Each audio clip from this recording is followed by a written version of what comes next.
So we're going to go ahead and get started. I want to welcome everybody to the joint meeting for the Rules and Open Government Committee and Committee of the Whole. Tony, can we have a roll call, please?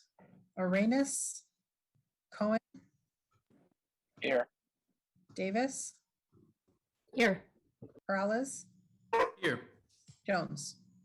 Present. Thank you. Okay, the first agenda is for Tuesday, November 9th. And we're going to start out on pages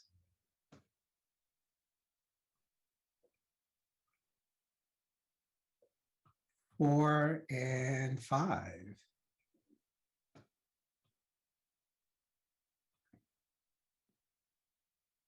Six and 7.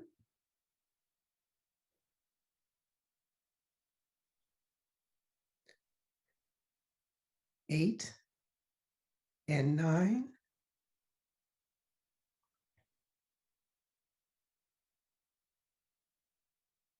And that's it. And there's when we have a motion, there's also an ad sheet as well.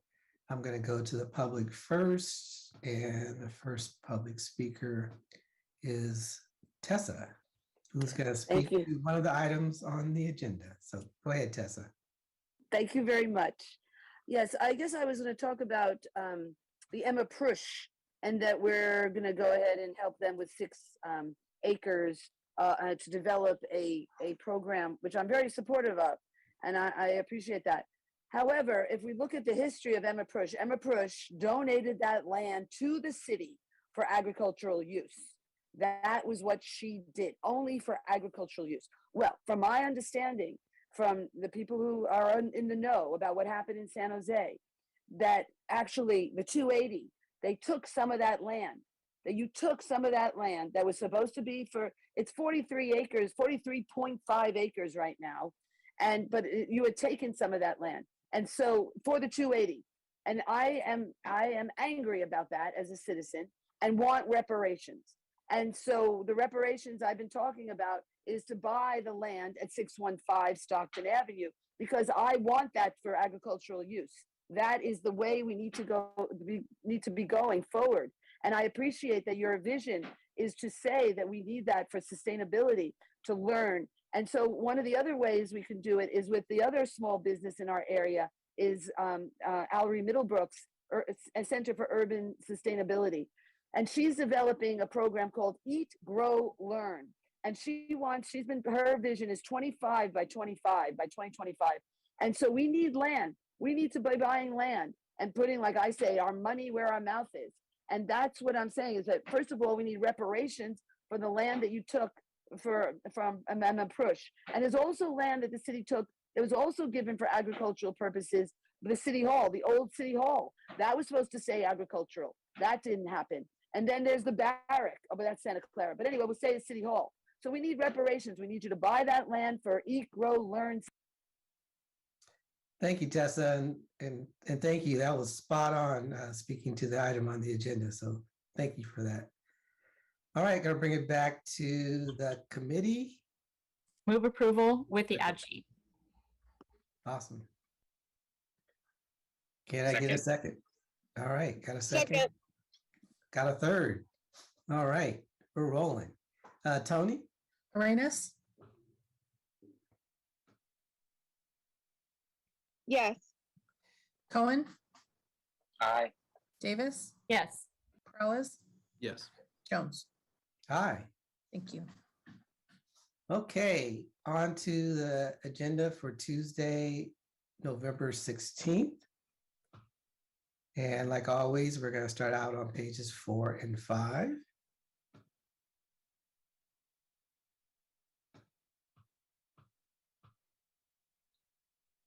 Six and 7.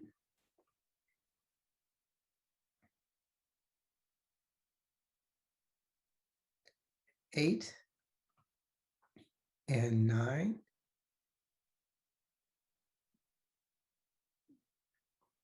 10 and 11.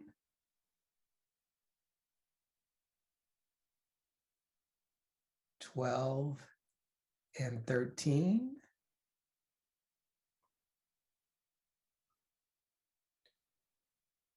14 and 15. And that is it. We're going to go to the public now and have a couple of public speakers. First one is Paul. Go ahead, Paul. Thank you. Good afternoon, Council. I have a concern about the types of items that are coming up on the consent calendar. When you look at the memos or look at the agendas, a lot of the items that we would discuss and a lot of the principles and what values are being served by the particulars and the nuances of a particular issue, there are things on the consent calendar that have far more importance and are actually more relevant to the context in which the citizens of San Jose live. And there's no discussions around that. And I think that we have to start holding ourselves a bit more accountable for that, because a lot of impacts in this city is going to be resulted is going to result from the items on the consent calendars. So this is just something that we could be mindful of or not, or just go ahead and keep doing that and just shoving those things through with no debate, no discussion. And this has been happening for a few years. I've been doing this for, it's 3+ years. And so I can't, there's really no,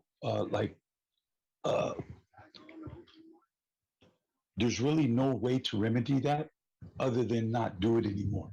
Because the example, I went to the downtown meeting today for the garages, for the parking, and there's no public comment or no discussion around issues that decide millions of dollars in the city, but yet there's no public comment on that. These are issues because democracy. Thank you, Paul.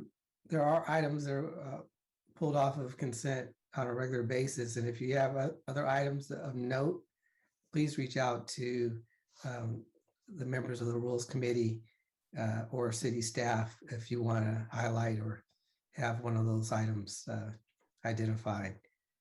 Next speaker is Tessa. Go ahead, Tessa. Well, thank you, Paul. And I brought that up, Vice Mayor Jones, and I appreciate you commenting back to Paul on that, because when I read at the City Council meeting, and any person, any public member can pull something. So we have to have Mayor Liccardo ask us, or whoever runs the council meeting, say, is there anything from the public that wants to be pulled that we should be talking about? That needs to be added as a protocol in our City Council meetings. Okay, so anyway, so hopefully we'll get back to me on that. Thank you. Anyway, so I'm going to talk about the San Jose City Roadmap, which I think is a beautiful roadmap. Very impressed. And so basically, you're saying safe, vibrant, and inclusive neighborhoods and public life. So what we need is the way we bring vibrancy is that we do all need to grow food in the front of our house. That's how we bring vibrancy. When people, like, we talk about that, you know, we have to, there's a term that you use to activate the land. We need to activate our lands. And that is where we're all growing food. And so that's where the Eat, Grow, Learn centers, or what I call it, School of the Home Arts. So we need education on how to, and that's also called the Grange movement. So that's what I want to develop at 615, is also to have, besides the garden where it's a demonstration garden, and we have a home for those that take care of the land. We also provide a school. It's a school, and it's part of it is the Grange movement. And in the Grange movement of the late 1800s, they developed that all of us become patrons of husbandry, and we actually need an ordinance that says all of our lands need to be productive. And so that's where we need to teach each other, teach our neighbors to do that, to start growing food, having everything productive. And that's how we will save life on earth, the bees, the birds, and the butterflies, all those things that we like, as well as ourselves. Thank you. Either Nora or Tony, can you clarify the public's ability to pull an item off of the consent calendar?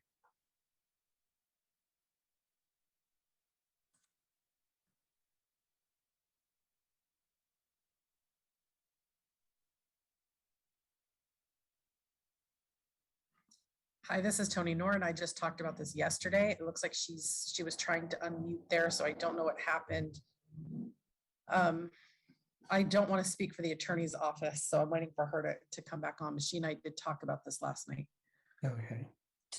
Tony, I'm sorry, I had trouble getting into the meeting. It was at my end, so I didn't hear the question.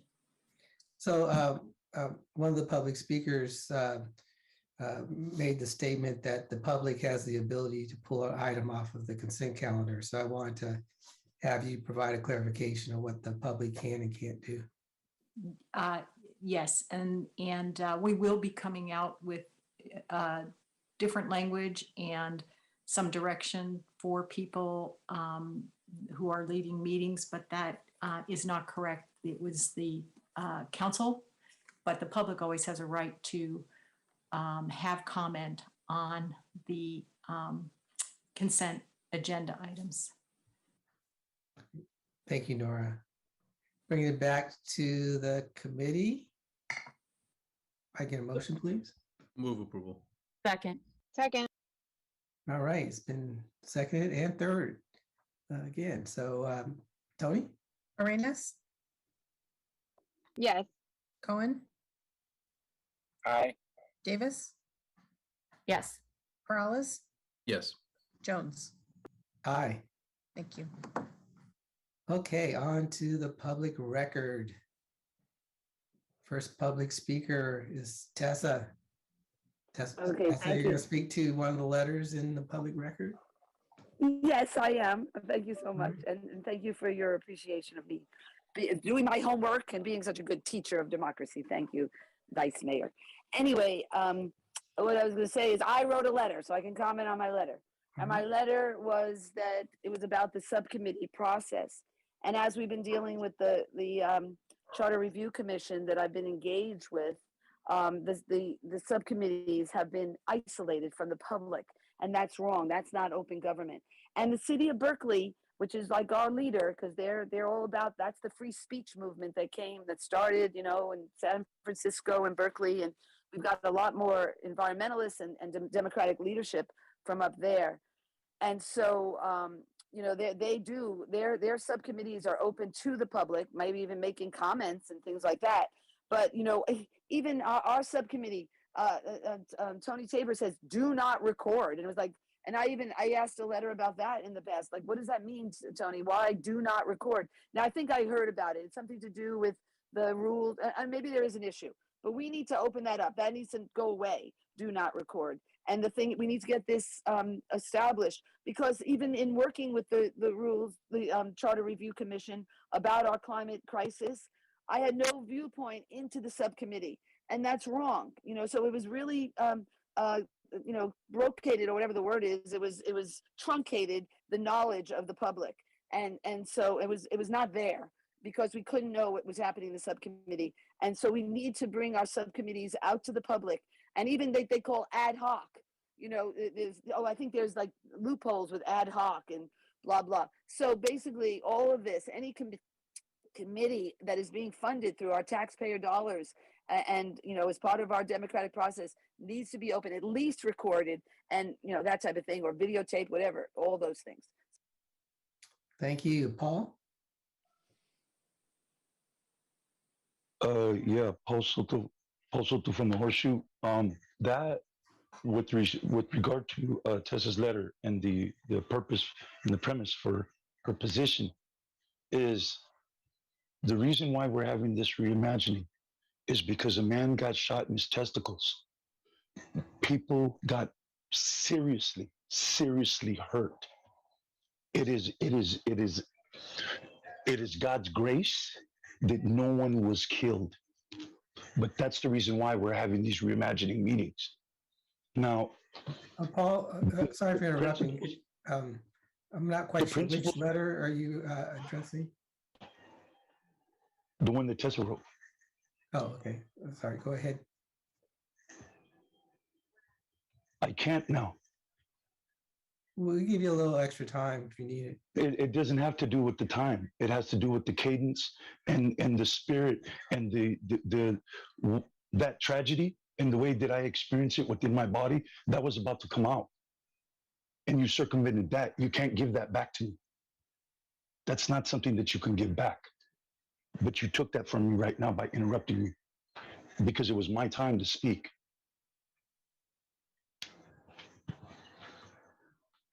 Do you want to continue or move on? I want to ask you, don't do that again. Don't do that. That's wrong. It was rude. And you know better. You know better. But you did it anyway. And what I'm letting you know is here publicly, because you did that publicly. I don't appreciate it. I don't like it. And it's just not consistent with the principles of democracy. And it's not consistent with my personal autonomy and the way I experience this city. Thank you, Paul. I'm just trying to conduct this meeting in an appropriate fashion and service my role and responsibility as the chair.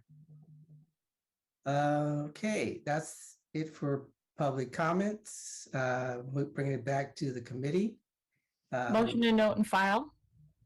All right. Second. All right, it's been moved and seconded. Tony? Morenas, Yes. Cohen, Aye. Davis, Yes. Perales, Yes. Jones. Aye. And Cohen, I think I heard you say aye, but I think you clipped off. Oh, aye. Sorry. Thank you. All right, on to the consent calendar. And we're going to go to the public first. And Paul, go ahead. Okay, Paul Soto from the Horseshoe, if you would, Vice Mayor Jones, if now I can speak on that issue. I'd like to continue that thought. I don't have anything to say with response to what you're talking now, the consent calendar. So can I have permission to finish my thought on the last item? Go ahead, Paul. Thank you. What happened with George Floyd is just, it was, we experienced a symptom of a problem that has existed here since Thomas Fallon planted that flag, brought manifest destiny, all the philosophies with it. And the institution of San Jose Police Department was one of the institutions and means by which that tragedy was maintained and given its legitimacy and authority. What flowed from that was the decapitations of Native Americans. Okay, so this is how serious this is. And the manifestations of how violent that police department can be, we witnessed it as citizens collectively. Okay, Chief Mata has opened the door. Chief Mata says, I need the assistance of the community. We have a process now that involves the community. I have been at every single one of those meetings, with the exception of probably 2. I read absolutely everything that is in those memos because I give honor and respect to the people that have constantly been victimized, not only by racism, but by those that sit by and silently call it out. They never come here and talk about the racism that still infects public policy inside these memos. The way that memo was written yesterday, somebody should be ashamed of themselves for submitting something like that bears the name of the city of San Jose. All right, Tessa, and this is strictly speaking to the consent calendar. Oh, well, it's really great if you would put speak out the consent calendar. That would be really great. So basically, I'm looking at I'm on the wrong page, but what's on the consent calendar, I'm not sure. Do you want to read it? Can you read it out loud? What's on the consent calendar? Actually, it's one item, retroactive approval of Foxdale Movie Night, sponsored by Council District. Oh, okay. I love you. Yes, that was really great. Thank you. Thank you so much, Vice Mayor. Yes, that movie night. Okay, good. All right, so I can comment on it. So thank you, sweetie. Is that, you know, like I've been saying, for all of our events, we need to encourage people to not drive to the movie event in some park, you know, to figure out how we can walk to them, how we can ride our bicycles, and, you know, and then, you know, have comments about how safe it was, you know, where were the problems? You know, we should have that as a talk at the movies before. How was it not driving, riding your bicycle or walking? Did it feel safe? What are the comments to our community about how it could be safer? You know, that we could get input from our citizenry about every event as we go forward, why they didn't take their bicycle and what were the problems, and then fix those. You know, that's what we need to do. And all our events is have a, an open dialogue about that. So that, you know, and we also need to be always talking about our climate crisis, that we need to go to zero. We have to go to zero, and you're not talking about it, you know, and that's really important. So we need to do that in any public gathering with taxpayer dollars, that we make sure we're educating the public about what's really coming up, and the dangers that are coming up if they don't do that. So, you know, you need to be educating us about that. And they say if we go beyond the 1.5, it's 3 times worse. All of the storms, all of the floods, all of the fires. So we have to. Okay, that's it for public comment. Bringing it back to the committee. Can I get a motion, please? Move approval. Second. All right, it's been moved and seconded. Tony? Arenas, Yes. Cohen, Aye. Davis, Yes. Peralez, Yes. Jones. Aye. Thank you. Okay, now it's the monthly report of activities for October 2021. Joe will give the report. Go ahead, Joe. Good afternoon, Joe Royce, City Auditor. I'm here with our monthly report of activities for October 2021. In October, we issued our audit of municipal water billing and customer service.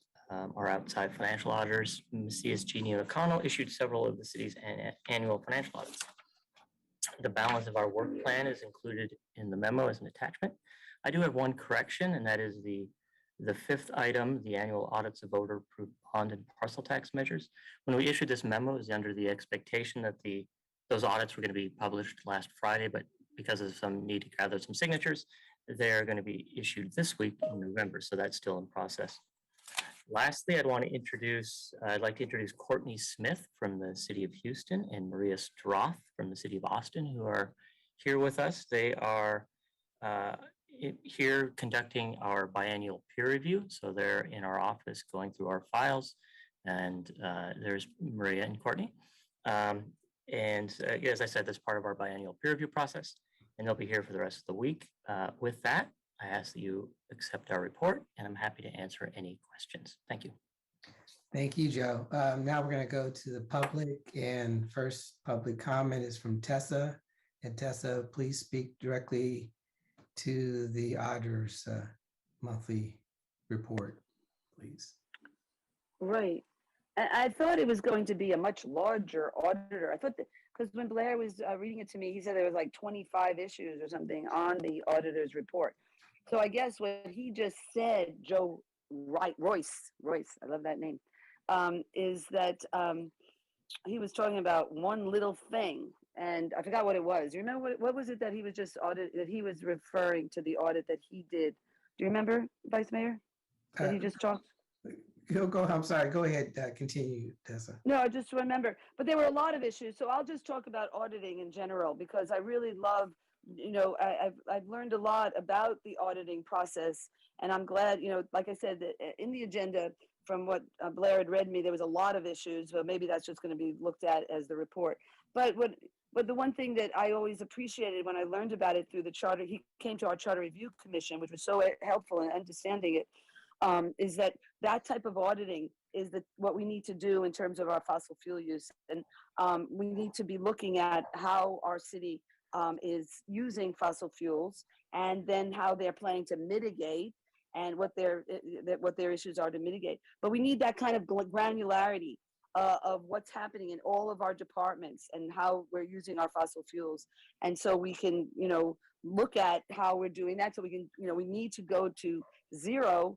They're saying by 2025, 2030, the latest. And, we have, that's 8 years, that's not, I mean, even if we look at the furthest way, we have to start auditing what we're doing and putting, even with Joe Biden and what's happening at the COP26, it turns out his whole infrastructure $1 trillion programs is just reducing it 1 gigaton. We produce 9, 10 gigatons. So we have to start really looking at the numbers so we can really know. And we need a big sign like in Times Square. It needs to show how we're going to zero. Blair, go ahead. Hi, Blair Beekman here. Yeah, what I was saying, Tess and I were talking about this earlier, and I've decided to speak on this item because it has been being brought up at the city charter time, and I think we're starting to look at ways that the auditing process has been doing such an interesting, good job recently that there's this list of items. There's 25 items on the auditing report each month, the monthly auditing report, that people can speak to, issues of clean energy, technology audit ideas, the San Jose Convention Center and Visitor Bureau stuff. There's issues of children Bill of Rights issues, waste theft prevention issues. Each month, there's a long list of items that I think it's a way to create accessibility of how we're working on city government projects, and the community can feel comfortable to want to talk about at this time. So it's always a really good report. So with that said, I wanted to bring up for myself, there's 2 items, the technology auditing that's going on right now. Good luck with your AI issues and trying to define AI in civil rights and civil protection terms. ALPR consumer data collection practices have been doing these things and doing some incredible work. Good luck how we can improve ourselves and do it with a lot of heart, new AI practices. And with 30 seconds, I wanted to mention clean energy again and the importance of the local procurement process for renewable energy that can be taking place at this time, I think can be incredible for ourselves and what we can be working towards in our future. And if we have any sort of major natural disasters in the next few years, we can come out of it easier with good practices now of local procurement of renewable energy. Thanks. Thank you, Paul.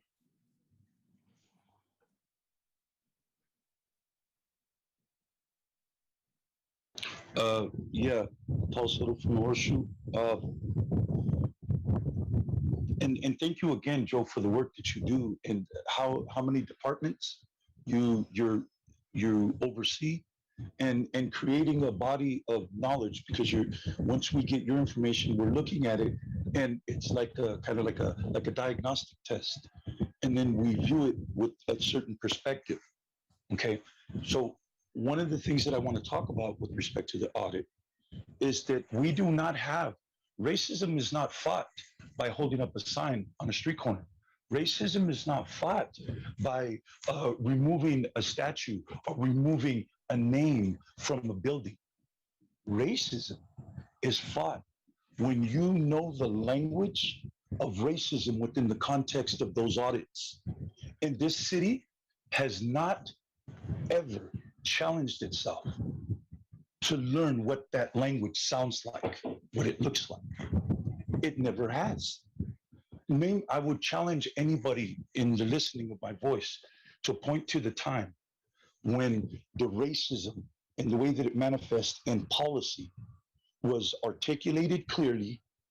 We acknowledged it as a collective city, knowing that we're looking at these issues in a different context. We're not able to see it clearly. And so this is a fundamental question that we have to start asking ourselves.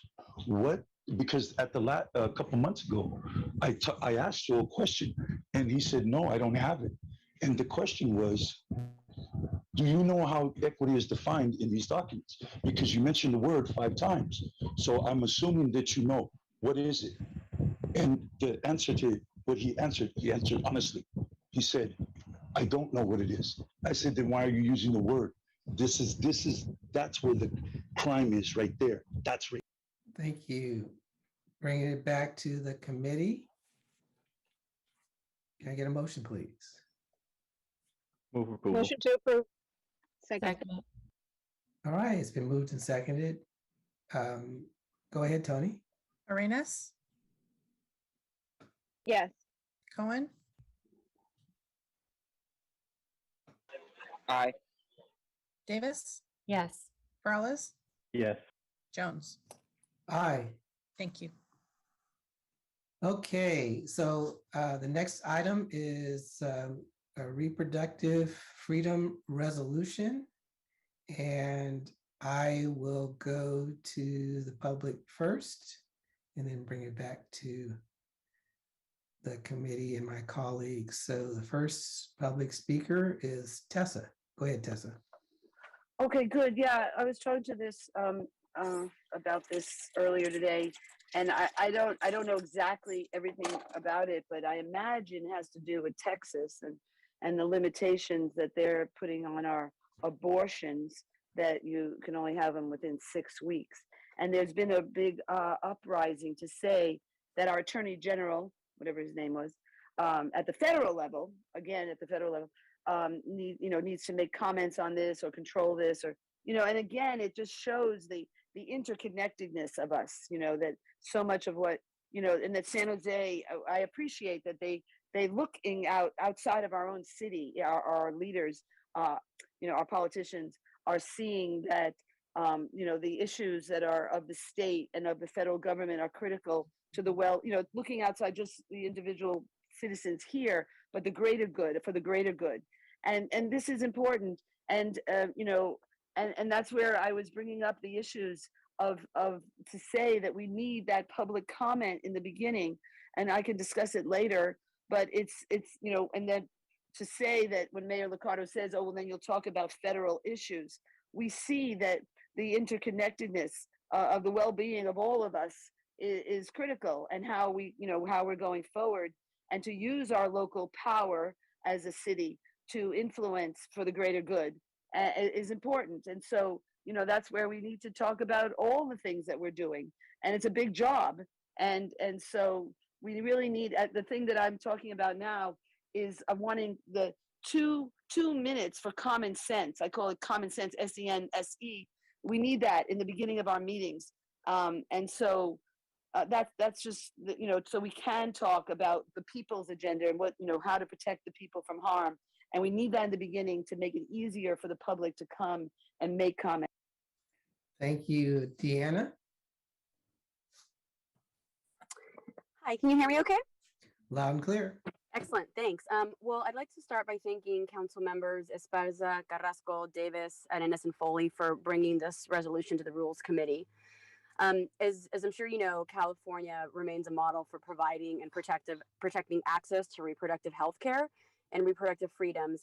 And it's really inspiring to see that San Jose is seeking to serve as a model for what cities can do to support access to reproductive health care.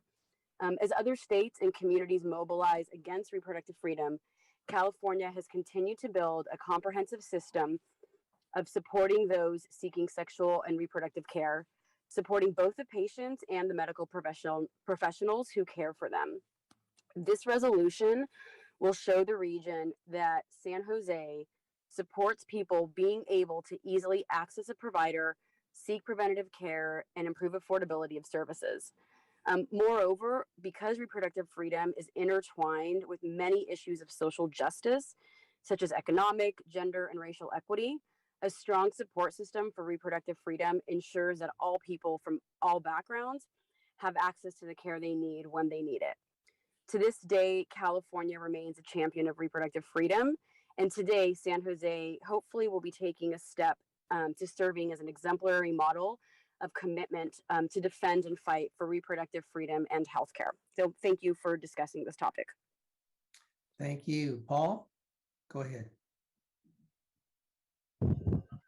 Yes, thank you, Paul Soto from the Horseshoe. Page 3 of the document. Whoever wrote that page, you need to be proud of yourself, congratulate yourself. I personally thank you, because it is a beautifully crafted piece of writing. The ideas that in the premise that the page 3 is building on is what fighting against racism looks like. It is a very good, clear example that you must, in every single policy, acknowledge that the policies that we as a collective city are instituting today must have a reflection of that past within those documents. And what that looks like is page 3.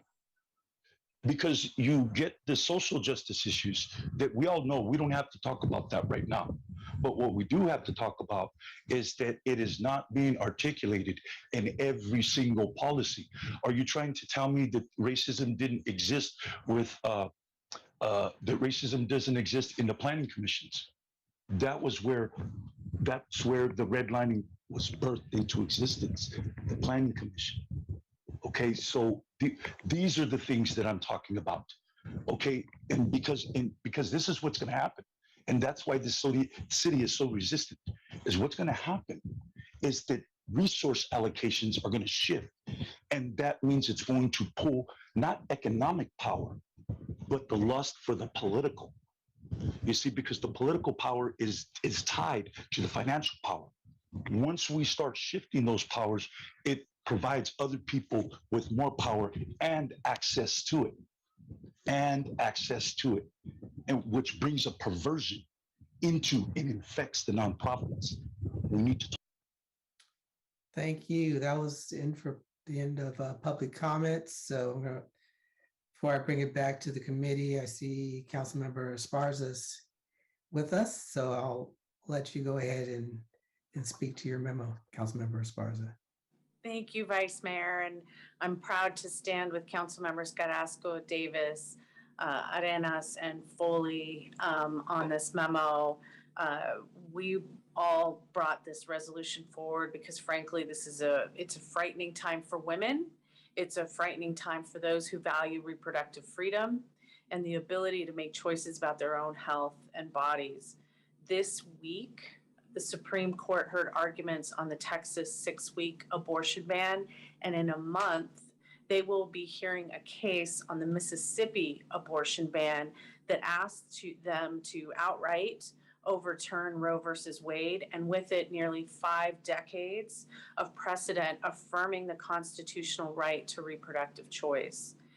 We do not know what the outcome of these cases will be.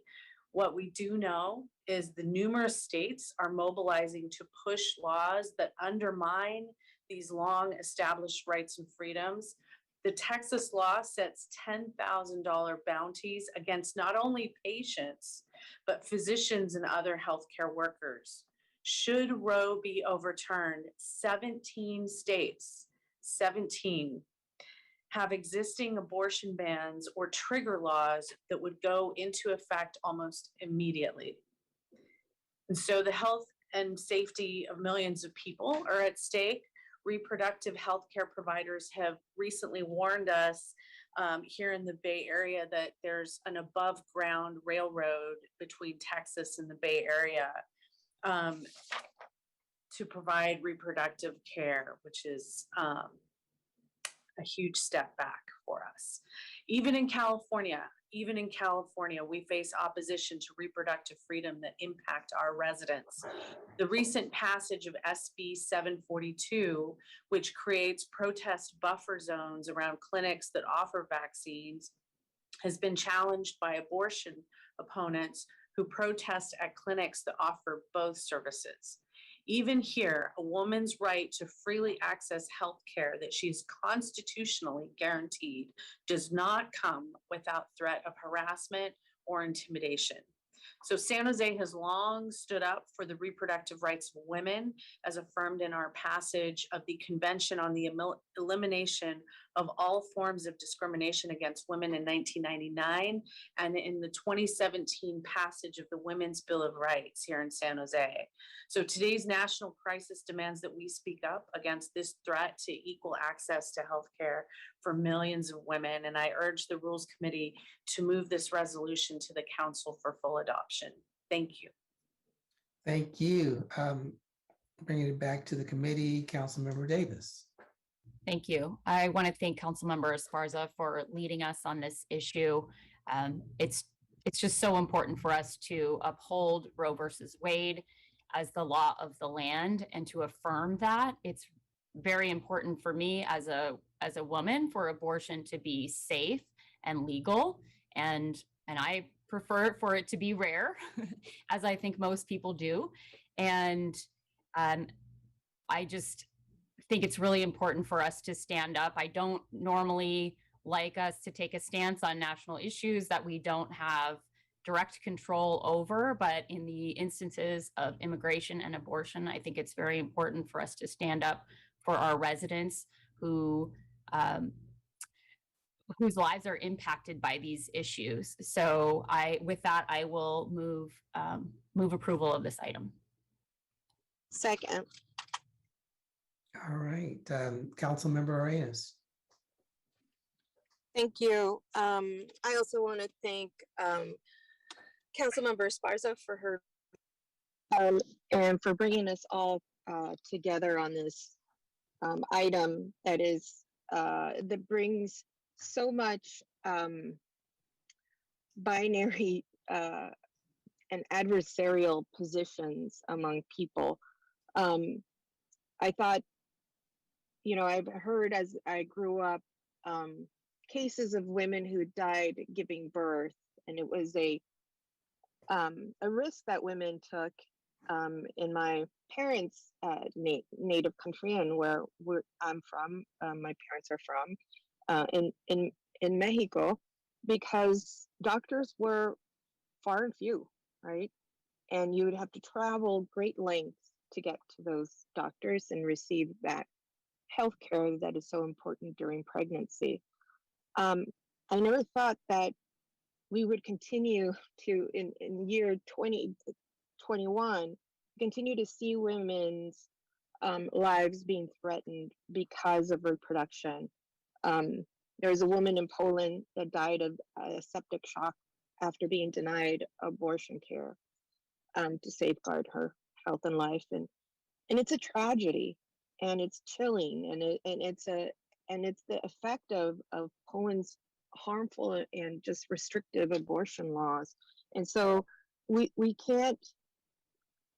must continue with the progress that we've seen so far in our country, and it has to be for everyone. And so thank you, Councilmember Esparza, for bringing these issues to light. These are national issues, but they impact our lives in a very meaningful way, because they give agency to us as women, and allow us to continue to progress with the rights that should never be as part of a discussion, as far as I'm concerned. But so anyways, we could go on with this for a really long time, because the impacts of abortion and restrictions just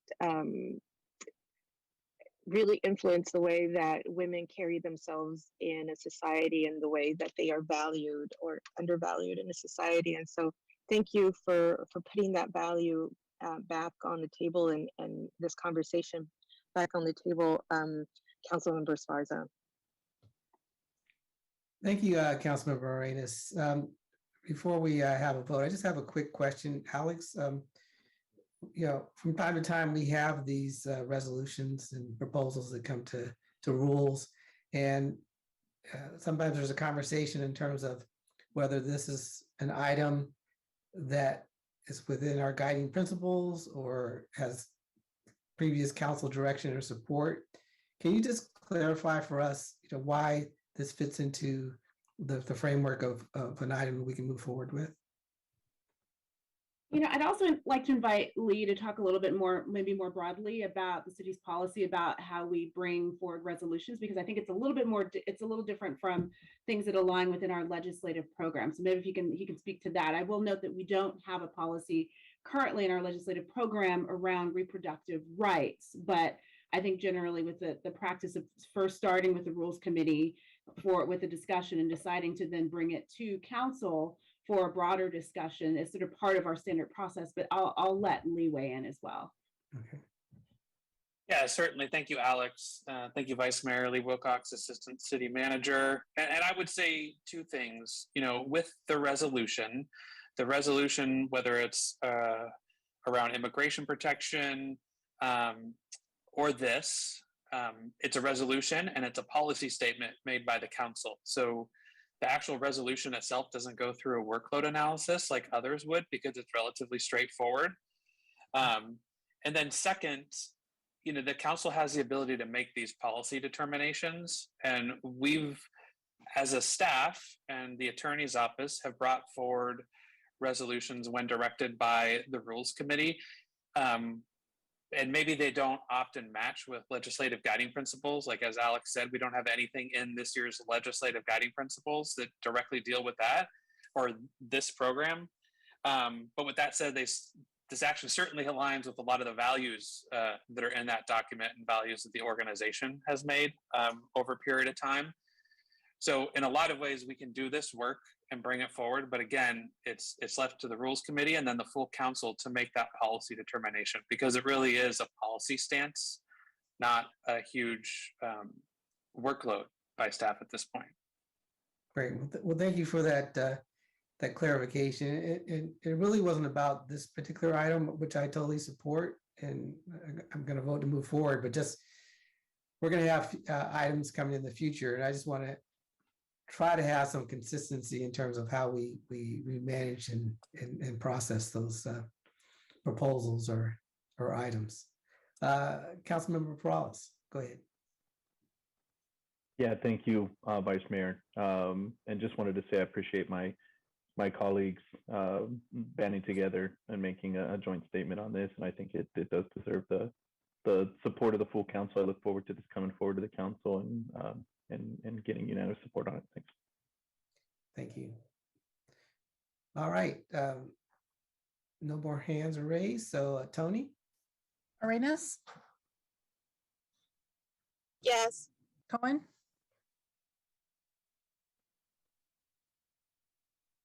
Cohen? Davis? Yes. Sorry, aye. Aye. Okay, got you both. Perales? Yes. Jones? Aye. Thank you. All right. Next item is open forum. So first public speaker is Tessa. Go ahead. Okay, Tessa. good. All right, thank you. Well, it was interesting to hear what you see. I don't see my, there it is. Interesting. Alexandria Felton as our intergovernmental relations officer. So yes, we spend money and hire staff to deal with federal issues and state issues. And so that argument that, we should not have our, we can't have our public speakers talking about Trump is what Mayor Liccardo said, because that'd be off topic. That's BS. That's BS, because we see how we're all interconnected and what happens at the federal and state affects us. And so to say that, so we really need to, and Berkeley has that. Berkeley has public speaking in the beginning of the meeting. And, and also Palo Alto, and the city of the Santa Clara Valley, Santa Clara County has it in the beginning of the meeting. VTA has it in the beginning of the meeting. And what Blair brought me the history was when so many people came to, it was under, we've had so much ruling under Mayor Liccardo. He has been in power for so long. And so it was 2014 and 2015 where there were a lot of housing issues and a lot of people came and he got all that his agenda, quote unquote, the money-making agenda, money is the root of all evil, don't forget that. And so he didn't want that, he wanted, so he put it at the end of the agenda. And what's ironic about it, and sadly ironic, is that here we are with our housing crisis, our climate crisis, and to say that it should be at the end of the agenda is wrong, because you need the people to be able to make it easy for the people to communicate. And we saw that, in the meeting yesterday, where the woman who's homeless doesn't have a bathroom or a way to clean her hands. These are the critical issues that we're dealing with. As we go more into crises, we need to be able to hear from the people, and that is your role. And to say that the expediency of the meeting is utmost is wrong, because we set the agenda. You are our representatives, and we must put the public comment in the beginning of the meeting to help the people get to the. Thank you, Blair. Hi, Blair Beekman here. Thanks for the words of Tessa. I'm we've been talking about the issue a bit, and we have our own thinking. And the same with Paul. I really like Paul's words about, this is a time we can be considering about, the democratic process itself. I mean, it's a really important goal of the work of Reimagine that we should be doing. How can community, everyday community, have more part in the process? So, to deal with just democratic ideals of the public meeting process is a great way to do that, I think. And so, yeah, with the city charter issues, I mean, we've been considering new ways of working. And, it's been brought up several times how public comment at the beginning of a meeting it just gives everybody a good place they know they can arrive at and speak at the beginning of a meeting, and then they can be allowed to leave. They don't know a lot of people don't know how to navigate when public comment can happen at the end of a meeting. And I wanted to bring up the ideas of consistency of the public meeting process that I tried to bring up yesterday. The orders of the day, the city manager's report, and the closed session report, they're never allowed the chance for public comment. And I want to hopefully learn on a way that the process can be asked how it can be accessible for time for public comment. This is something we can work on. It doesn't have to be right away, but I hope we can be working on this. And to address the city attorney's issue about, I think it's part of the Brown Act itself that allows a person to ask if an item can be pulled from consent. The public has a right to ask that. I hope we can really work on that issue more and come to some clarification as well. Thank you. Thank you, Paul. Yes, Paul Soto from the Horseshoe. Again, the author of page 3 of that document, thank you for the energy that produced it. In terms of process, what is happening right now is the democratic process is not being observed. I'm not going to debate that with anybody because then it would legitimize another perspective. And this is the perspective. So the democratic, by circumventing the democratic process or exercising powers, which you did, Vice Mayor and Jimenez, I was surprised to see both of your names on that document. You are interfering with the process. We've got it. We've got it. Okay, there are people that go to that meeting that they still every single day live with the loss of their loved one. And they go there and they speak and we listen. Why? Because we're a community and we're constantly being connected to that energy that those police officers produced in that family. And we embrace her. We embrace her and we welcome them. This is a forum by which you can speak, just like the great men of old in Greece. Is that not where we got our word? Democracy, demokratis, power of the people, not systems, not systems. People, regular people. But yet when two black men at San Jose State University put up their fist in solidarity with their brothers, what did the city do to them? This city has a lot to own up to. Because what it wants to do, I'm asking both you and Jimenez and Chappie, take your nose out of that business. Just that's all you got to do. Take your nose out of that business because it's too important to try to corrupt it with your process. Go ahead, Scott. Thank you. Thank you. Good afternoon, everyone. Scott Largent. I got a little downtime right now, meeting my daughter over at Starboard Park around 4 o'clock. I normally play with her over at the parks for about 2.5 to 3 hours every day, primarily in the city of San Jose. Sometimes I make it over into Los Gatos. An incident occurred. Now, I'm familiar with the way Starboard Park was 25 years ago. The park has cleaned up a lot. And I really enjoy the families out there. It's just a mixture of just everybody. And it's a great place to take my daughter. The problem that we're having out there is the extremely vulnerable, mentally ill that are in our community end up, of course, at parks. And when they go through some type of psychosis or they get into, drugs that are laced with fentanyl, you just never know what it is. But what I'm trying to get at is yesterday there was an African American woman. She's kind of a staple of the area there. She was just heightened anxiety. She was kind of flipping out, starts taking clothes off, starts kind of panicking, grabbing herself all weird. Several of the mothers on the playground kind of calmed her down. We got her to sit down next to a tree. Now she's right in the kids' playground pretty much. We contacted the paramedics. They showed up. The fire department showed up. San Jose PD showed up. What I'm getting at is they never were able to help this woman. They said that is her, that's her normal. That's her baseline, which I find extremely shocking. They couldn't even put her on a 2-day hold, a 2-week hold, even stabilize her, shower her up, and figure out what's going on. None of it happened. And it's very hard to explain this to a 6-year-old. My daughter's 6 years old. And I had to also explain this to the 20 other children that are on the playground so they could kind of understand. That's very hard. Something is majorly broken, and that costs a lot of money for everybody to come out there. All right.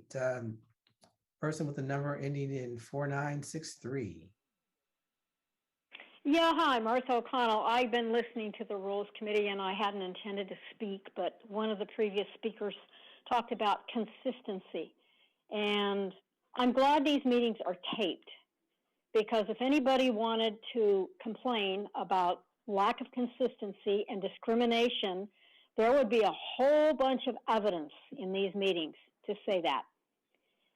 If you talk about racism and you talk about this, that, and the other thing, you can go off topic. You're given a time to come back when you at the wrong time to speak, and this happens over and over and over, and the tapes will prove it.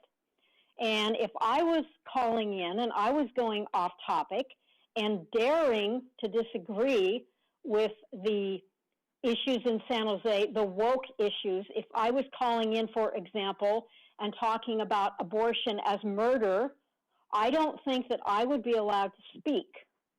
And yet I see discrimination on the content of speech, Chappie, on the content.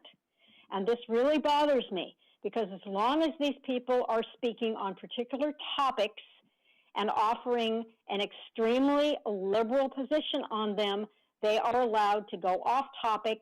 They're allowed to attack the council. This is not right, and the tapes will prove a long-standing discrimination. Thank you. Thank you, Martha. And that is it for public comments. So this meeting is adjourned.